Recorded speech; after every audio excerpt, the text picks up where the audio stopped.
Alex Eala is now the first Filipina to win a WTA Tour title, as well as the first to break into the world's top 20. Everyone knows she's talented, but fewer people know what it took to turn that talent into a career. From her early days on the court at 8 years old to her victories against the global top 10 at 21, this is the story of the girl and the massive fortune behind her. Alex's talent and the funded head start. Okay, so let's start with the place she comes from. Quezon City, Philippines. From the beginning, it seemed everything was stacked against her. For one, it is not known as a tennis country. In fact, not even close. A close look at the country's sports industry reveals that the Philippines lacks the advanced academy system found in other countries such as Spain or France. That means there are not enough courts, sponsors, or tournaments to develop top players on their own. So for most Filipino tennis families, the journey is long and expensive from the start. But for Alex Eala, the story started differently. Her first coach was not a famous trainer. Rather, it was her grandfather. From the time she was 3 until she turned 13, he trained Alex and her brother almost every day.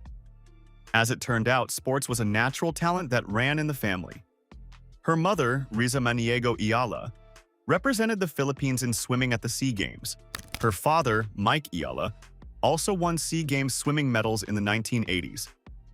In this family, sports were never just a hobby. They were part of everyday life.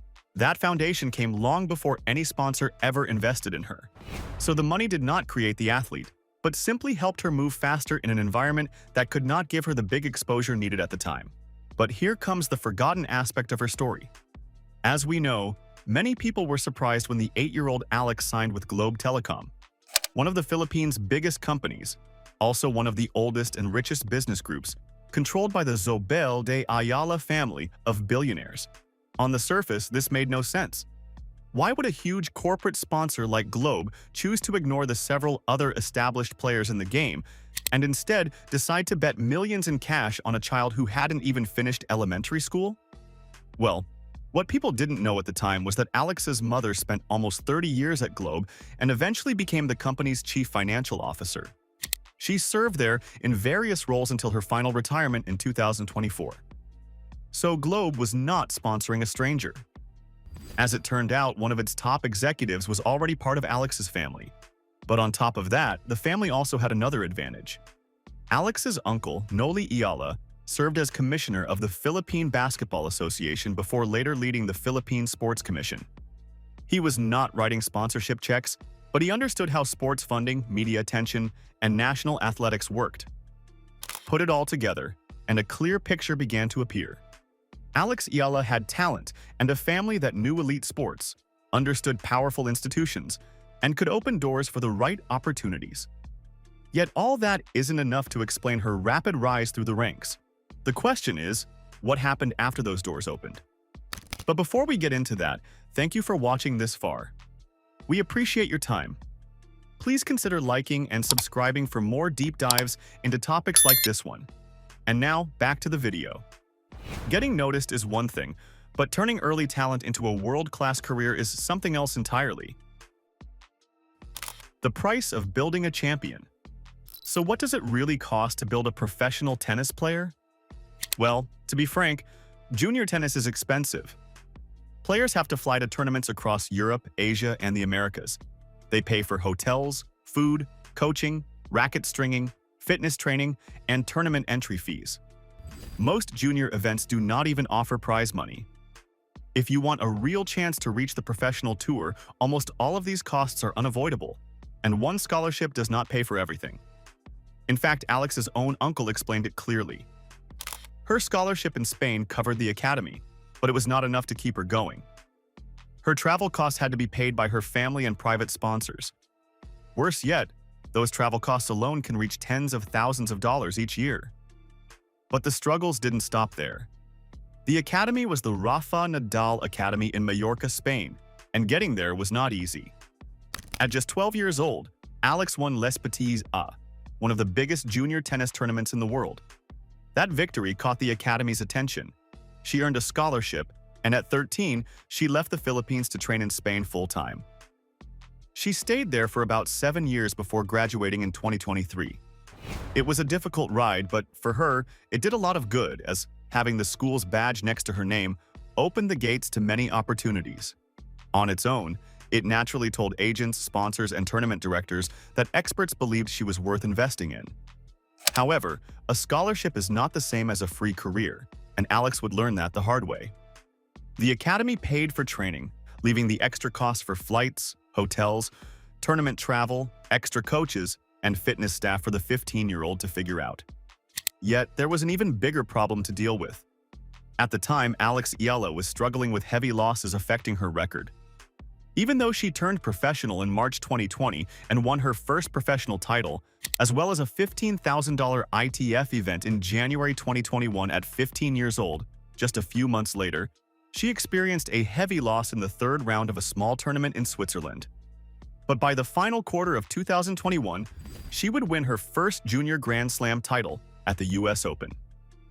It was a huge moment for Philippine tennis, but it was not the kind of achievement that made headlines around the world.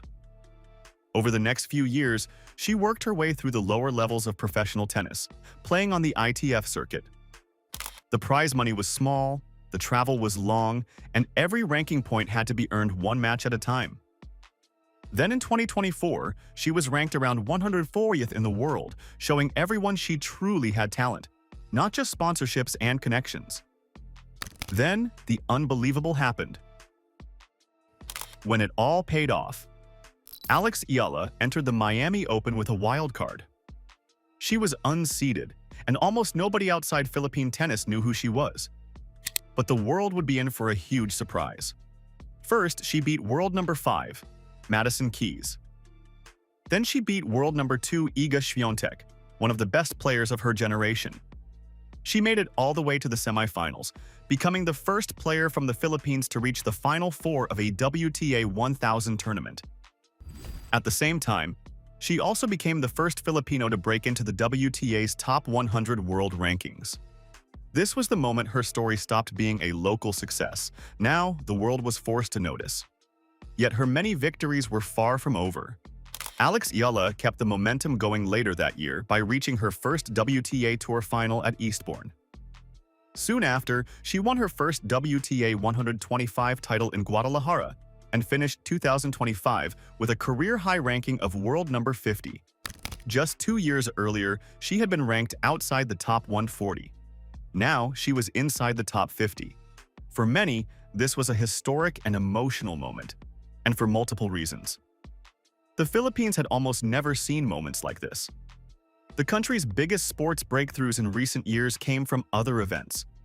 Its first Olympic gold medal in weightlifting came in 2021, its first FIFA Women's World Cup appearance in 2023, and back-to-back Olympic gymnastics gold medals in 2024. Tennis had never had a moment like that. Alex Eala's run in Miami finally gave the sport one. More importantly, it showed every company and sponsor watching that the years of investment had actually paid off after over a decade. Then came 2026, when the story changed from a breakthrough into a real rise. In February, Alex reached the quarterfinals of the Abu Dhabi Open, a WTA 500 event, before losing to a top 11 player. In Dubai, another WTA 1000 event, she beat top 10 player Jasmine Paolini on the way to another strong run. By March, her ranking had climbed to a career-high world number 29 after reaching the 4th round at Indian Wells. At that point, she became the highest-ranked Filipino in WTA Tour history. She followed it with another 4th-round finish at the Miami Open, the same tournament that had changed everything just 1 year earlier. Now let's track this back to where she came from just 2 years ago.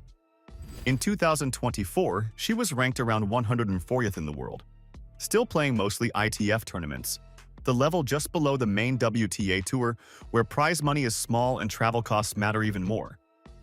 By late June 2026, she was setting up camp within the world's top 30, ready to aim much higher before the year runs out. Money and talent were no longer enough to explain this.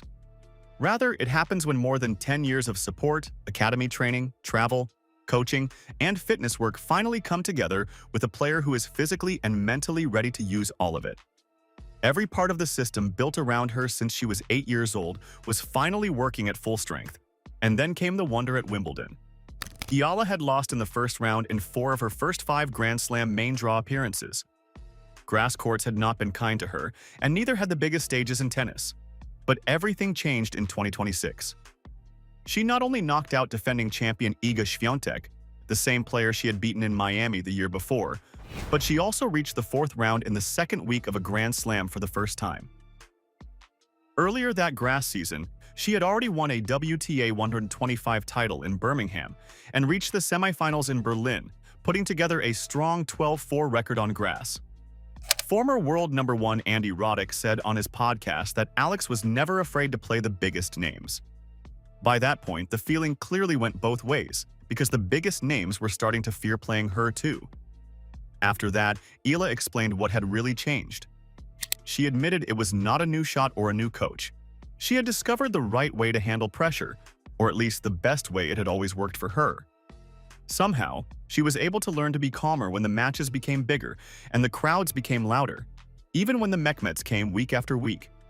That is not something money can simply buy. It is something that comes from playing enough big matches that they stop feeling scared. In many ways, that was what more than a decade of funding, travel, and training had prepared her to do. And in August 2026, she would prove this to the world yet again. Alex's historic victory. This moment happened in Washington, D.C. at the Mubadala DC Open during a WTA 500 tournament. This is the win that the title of this video is really about, because this is where promising young talent became history in the world of tennis. Alex Eala came into the tournament ranked world number 28, and she did not have an easy path to the title. The rough road began in the round of 32, where she beat Zhang Qinwen, the reigning Olympic and Asian Games champion, and in the round of 16, she would go on to defeat Leylah Fernandez, the defending champion. Yet that wasn't all. In the quarterfinals, she knocked out second seed and world number 10 Elina Svitolina. In the semifinals, she beat third seed and 4-time Grand Slam champion Naomi Osaka. Then, in a rain-delayed final, she defeated top seed and world number 3 Jessica Pegula. She faced 4 seeded players, defeated the defending champion, defeated a 4-time Grand Slam winner, as well as the world's number 3. Alex did all of this in the same week, and that victory made her the first Filipina in history to win a WTA Tour singles title. It also stretched her winning streak against top 10 players to 5 matches in a row. She finished the season with 7 wins over top 10 opponents, tying stars like Elena Rybakina and Elina Svitolina for the most on the WTA Tour that year. Her career record against top 10 players improved to 9 wins and 4 losses, with 7 of those victories coming in 2026 alone. When the new rankings came out, she jumped from world number 28 to world number 20. It was the first time in her career and the first time for any Filipino player that she had reached the WTA top 20. Just 2 years earlier, she had been ranked 147th in the world, fighting through US Open qualifying matches. That is what a historic rise really looks like. Not one lucky week, but years of steady progress that finally led to one unforgettable breakthrough. Before we get into her current wealth and massive fortunes, it is also important to notice what she did not have that week. There was no home crowd cheering her on, and there was no wild card helping her into the tournament like she had received in Miami back in 2025. She earned her place in Washington through her ranking alone. Then she won 5 straight matches against players who, on paper, had far more experience at that level. A defending champion and a 4-time Grand Slam winner. Some of the biggest names in the sport are waiting on the other side of the net, one after another. She never looked overwhelmed. That is what made her Washington run different from every breakthrough that came before it. Miami in 2025 told the tennis world she was someone to watch. Washington in 2026 proved she could handle the pressure, finish the job, and win when there were no more excuses or underdog stories left to hide behind. This leads us to the biggest question of this video. What does her total fortune look like today? To accurately answer this question with the right numbers and receipts, we'll have to follow the money one more time, because this is where the story closes the loop. Alex's career prize money, added up across every professional tournament she's played since turning pro, sits at roughly $2 million US. Her DC Open title alone came with a payday reported around 15 million Philippine pesos. But here's the detail most fans don't think about. Prize money is not take-home pay. A meaningful chunk of it goes straight back out to vital payments, from coaching salaries, traveling fees for her and her team, to entry costs, to taxes, to management fees. Prize money built her financial foundation, but it was never a lump sum sitting untouched in an account. With that said, let's get into the numbers, brands, and sponsorships.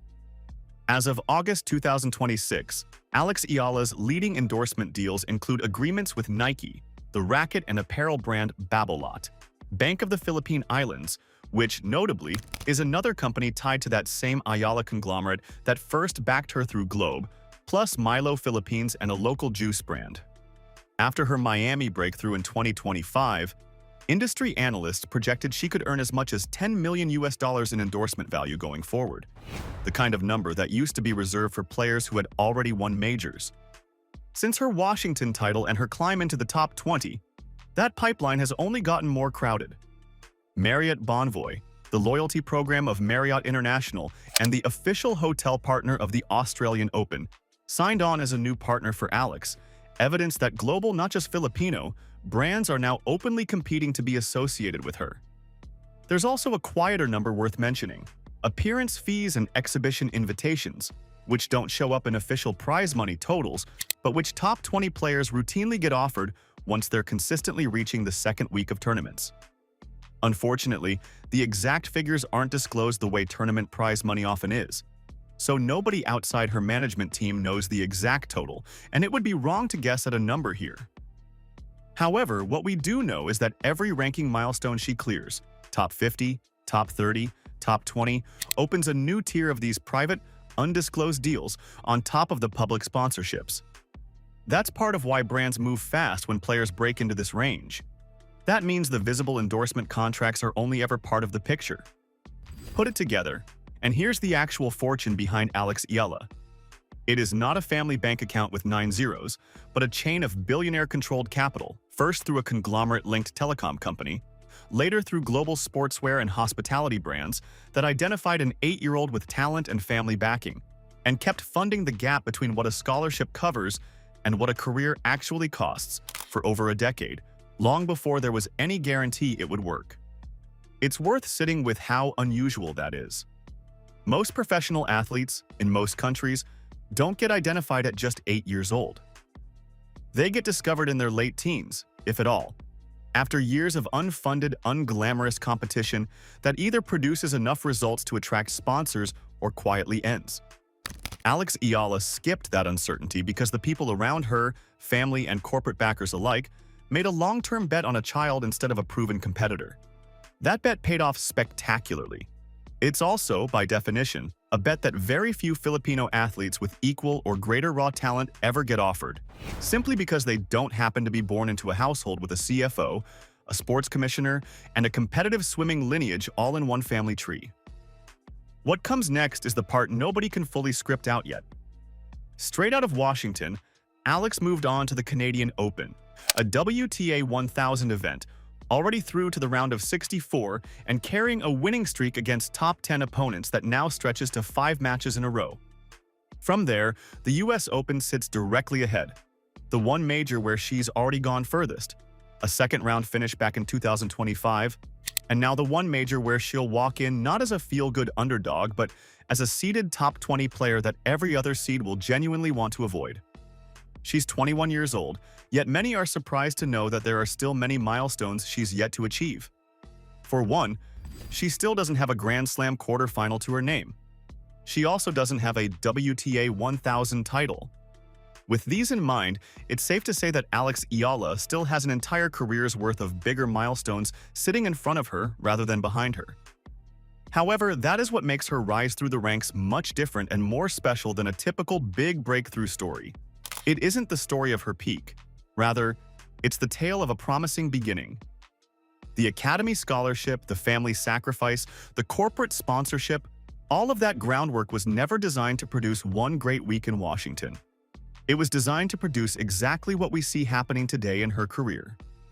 She is a player who beats top 10 opponents as a matter of routine, treats major quarterfinals as inevitable rather than aspirational, and who is only now, after 14 years of funded development, starting to play matches that match the scale of the investment behind her. The financial machine built her the runway. What she did with all that was entirely up to her, and she won. As we've said, if you've been following her journey, this isn't the end of the story. It's the point where it actually gets interesting. Alex Eala went from a wildcard nobody outside Manila had heard of to a player who's beaten 5 different top 10 opponents in a single season, and she did it before her 22nd birthday. We might be covering what she does at the US Open next. So please subscribe for more on this. The many brands and sponsorships behind her rise, and many victories leave a lot more to be known, so we'd love to hear what you know in the comments below.